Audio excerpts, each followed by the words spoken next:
An email sits open. No name, no greeting, only one line. Please protect yourself. Below it are images, messages, receipts, a timeline. Her throat tightens. The kitchen light feels too bright. Her daughter laughs upstairs. A cartoon sings. Emily cannot move. She cannot blink. One screenshot fills the screen. A heart emoji, a hotel name, and Ryan's words. Words meant for someone else. The air leaves her lungs. Her fingers go numb. She hears her own heartbeat. Loud, angry, then silence. Heavy. But to understand how she got here, we need to go back. This is the story of how Emily learned truth has teeth. Let me take you back to where it began. Welcome to Twisted Vault, where trust shatters and truth surfaces. This is Emily, a 34-year-old marketing coordinator in Texas. She is a single mom before she marries. Then she hopes again. She is loyal, driven. She believes effort builds safety. What she will discover will rewrite her definition of love. And the nightmare arrives wearing a wedding ring. Emily meets Ryan at a company happy hour. Mutual friends introduce them. He is funny, attentive. He asks about her dreams. They talk hiking trails, career goals, late night studying success. Ryan says he wants a partner, not a passenger. Emily hears that and exhales. She has carried enough alone. They hike on weekends. They meal prep on Sundays. He leaves notes in her lunch. Small, thoughtful. When Emily's daughter gets sick, Ryan drives over with soup. He reads bedtime stories with silly voices. Emily watches him and thinks, this man is steady. 10 years together becomes their story. 8 years married becomes their proof. They buy a home with a squeaky gate. They paint the nursery together. They have a daughter. Tiny hands. Loud opinions. Ryan posts family photos often. Smiles. Pancakes. Matching pajamas. Friends call him devoted. A rising star manager. A safe bet. On anniversaries he plans surprises. A picnic. A framed photo. Emily keeps joint savings for a dream vacation. Sand. Peace. She works hard at her tech firm. She climbs carefully. She believes their life is built, brick by brick. Ryan helps with homework. He cheers at school events. He holds Emily's hand in public. He calls her his anchor. Emily trusts him because he acts trustworthy, and because she wants to believe. She tells herself love is a daily choice, so she chooses, over and over. But she had no idea what was coming. The first red flag arrives like a calendar update. Ryan starts working late team-building events twice a week. He says promotion pressure is heavy. He says it will pass. Emily nods. She is ambitious too. She understands deadlines. She warms his dinner. She texts encouragement. The second red flag smells expensive. Ryan buys new cologne. He joins a gym. He watches his macros. He says he wants to stay fit for our family. Emily laughs and calls it his glow-up era. She tells him she is proud. She means it. The third red flag sits on the coffee table, face down. His phone stays flipped. Always. His password changes suddenly. He says company security policy required it. Emily feels a sting, then swallows it. She does not want to be that wife. The fourth red flag has a name. Sarah. Ryan mentions Sarah in casual conversations. Over and over. Sarah said this. Sarah thinks that. Sarah is hilarious. In group chat screenshots, Sarah flirts in plain sight. Emily sees it and ignores it. Ryan calls it friendly banter. Looking back, she should have seen it. But love makes you blind to what you do not want to see. Ryan's late nights stretch later. His laughter arrives home muted. He showers immediately. He keeps his phone close. Emily starts counting. Days. Excuses. Empty seats at dinner. She asks about the team-building events. He says she is overthinking. He kisses her forehead. He says he is doing this for them. Emily wants to believe him. So she does. At work, Emily is sharp, but her mind drifts. She checks social media. Ryan posts another family photo. Comments call him husband goals, dad of the year. Emily reads them and feels confused. Her home feels colder than his posts. At night, she listens for his car. When he arrives, he smells like cologne and distance. He tells stories with missing details. He avoids her eyes when he lies. Emily begins to notice that.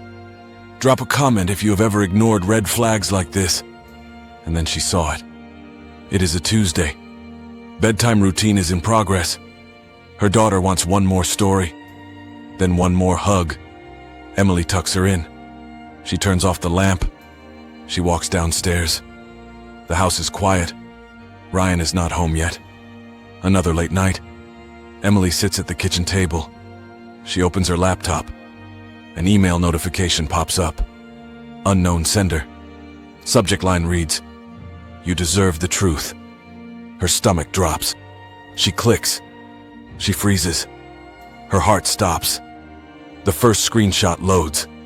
Ryan's name at the top, then Sarah's name, then messages that burn. Emily's hands shake. Her vision blurs. There are explicit texts, plans, pet names. There's a hotel receipt, a date, another date. Nude selfies are attached, time-stamped across 18 months. Emily covers her mouth. Her chest tightens. She scrolls and sees one line. Cannot wait to leave Emily for good. The kitchen tilts. Her knees weaken. Tears hit the table. Then more. Then nothing. Numb silence. Hours pass inside her head. If this story is gripping you, hit that like button. Emily keeps scrolling. She thinks the worst is already here. But that was not even the worst part. More screenshots reveal a work conference. Sarah initiates first. A bold message. A room number. Ryan responds fast. Too fast. Too practiced. Then the tone changes. Ryan is not tempted. He is invested. He writes about leaving, about planning, about timing. He calls Emily boring. He calls their daughter a burden. Emily reads those words and shakes. Not from shock now. From grief. From rage. This is not a mistake. This is a strategy. The devoted family man image shatters loudly. Emily realizes he has been rehearsing her replacement. But the worst part was still ahead. Ryan comes home near midnight. He is humming. Emily is waiting in the living room. Lights off. Only the glow of her phone. She stands when he enters. Her voice is calm. Too calm. She shoves the phone in his face. "How long, Ryan?" Ryan blinks. He tries to smile. Then his face collapses. He says he does not know what she means. Emily taps the screen. Screenshot after screenshot. He denies again. Then he sees the hotel receipt. His shoulders drop. Tears appear. He confesses in broken pieces. 18 months. Conferences. Lunch breaks. He says it was work stress. He says he was lost. Emily does not move. Her eyes stay on him. Then he shifts. His voice hardens. He says Emily is too focused on career.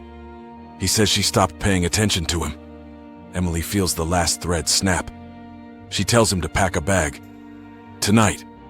Ryan begs. He kneels. He reaches for her hand. Emily steps back. She points to the door. She says, "You chose this.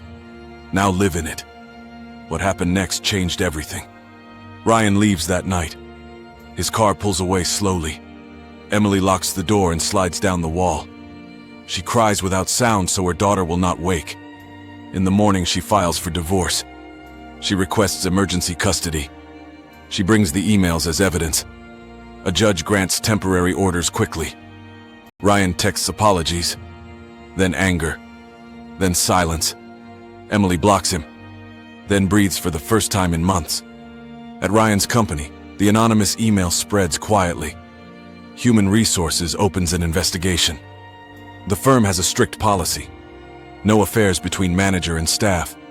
Ryan is placed on leave, then terminated. His rising star status evaporates. Sarah does not stay. She ghosts him after exposure. She transfers teams, then disappears from his life. Ryan tries calling her. She never answers. He moves into a small apartment, alone. He pays steep alimony and child support. His industry network whispers. He loses interviews. His social media goes dark. Family man becomes cautionary tale. Emily enters therapy. She learns betrayal trauma has a shape. She learns her body was sensing truth. She rebuilds routines, morning walks, journaling, boundaries. At work, she stops shrinking. She speaks up in meetings. Her director notices. A promotion comes. More pay, more respect. Emily starts dating again when she is ready. She chooses slowly.